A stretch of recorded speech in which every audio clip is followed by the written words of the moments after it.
तड़के वाली बलोच कल ही काफी है। थोड़ी पर लाइट मारो ये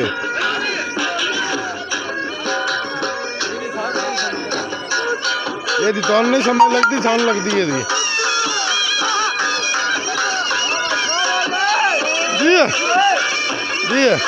जी बलोच जी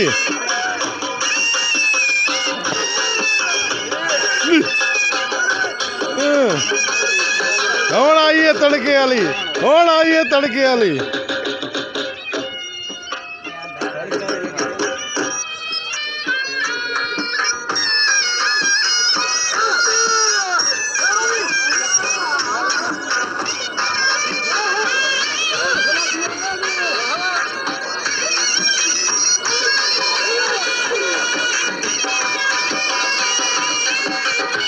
मोबाइल पर अगर